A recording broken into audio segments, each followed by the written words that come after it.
نظری کرام طریق گواہ امت مسلمہ ہر دور میں باطل سے ٹکرانے اور ہر قسم کے مسائل برداشت کرنے اور قربانی دینے کے لیے تیار رہی ہے، لیکن جب بھی مسلمانوں کو نقصان اٹھانا پڑا، نااہل اور بزدل حکمرانوں کے ہاتھوں ہی اٹھانا پڑا۔ مسلمان غلام بھی بنائے گئے اور تباہ و برباد بھی ہوئے۔ بڑی بڑی سلطنتیں صفحہ ہستی سے مٹ گئیں، صرف کتابوں اور ڈراموں میں رہ گئیں۔ سقوط بغداد سے لے کر سقوط ڈھاکہ تک آپ غور کریں، حکمرانوں کی عیاشیاں اور نااہلی کی وجہ سے مسلمانوں کو ناقابل تلافی نقصان اٹھانا پڑا۔ اس وقت امت مسلمہ سمیت پاکستان کے حکمران بھی نااہلی اور بزدلی کا شکار ہیں۔ پاکستان کی معیشت وینٹیلیٹر پر ہے۔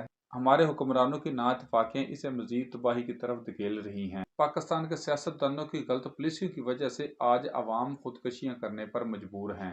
ان 75 سالوں میں اشرافیہ ملک و قوم کو نوچ نوچ کر کھاتے رہے، لیکن پھر بھی ان کا پیٹ نہیں بھر رہا۔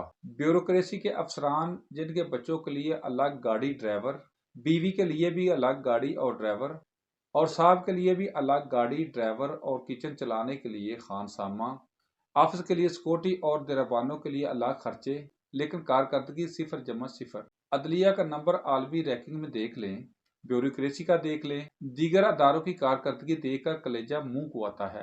100 کے قریب وزیروں مشیروں کے خرچے روزانہ کروڑوں روپے میں ہیں۔ اس وقت دلیر، بہادر اور نڈر قیادت کی ضرورت ہے۔ کم کمینہ پر مشتمل اہل لوگوں کی ضرورت ہے جو اپنی فیلڈ میں مہارت رکھتے ہوں۔ یہاں تو الٹی گنگا بہہ رہی ہے۔ وزیر سائنس خود آرٹس پڑھا ہوا ہے، باقی وزراء کا بھی یہی حال ہے۔ اب صورتحال یہ ہے کہ IMF کی شرائط کو پورا کرنے کے لیے عوام کو قربان کیا جا رہا ہے، لیکن اشرافیہ کی قربانی اب بھی حرام سمجھی جا رہی ہے۔ اب میڈیا کا دور ہے۔ سوشل میڈیا پر عوام پرزور مطالبہ کر رہی ہے کہ اس دفعہ اشرافیہ قربانی دیں۔ یہ مطالبہ دن بدن زور پکڑتا جا رہا ہے اور سوشل میڈیا پر یہ ٹرینڈ بن رہا ہے۔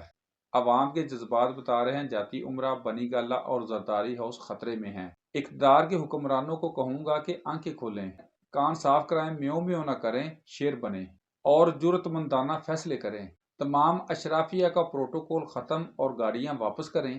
مفت تیل، مفت بجلی، مفت ٹکٹ سمیت تمام مرات بند کریں۔ اسٹیبلشمنٹ بھی اپنے غیر ضروری اخراجات ختم کرے۔ ہماری عدلیہ جتنی مرات لے رہی ہے اتنے وہ فیصلے نہیں کر پا رہی۔ ہر افسر کی کارکردگی کا چیک اینڈ بیلنس کیا جائے۔ کچھ عرصہ کے لیے شہری خرچیاں اور ترقیاتی بجٹ کو بند کرنا ہوگا۔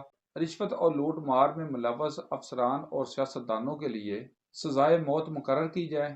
بس 1-2 کی قربانی دینا پڑے گی، باقی کی سب گردنیں سیدھی ہو جائیں گی۔ اس وقت سیاستدان اور اسمبلی اپنے مفادات کی جنگ لڑ رہی ہے، اس کو روکا جائے۔ اشرافیہ ایک مزدور کے برابر اپنا وظیفہ مقرر کرے، غیر ضروری اخراجات کو بند کرے۔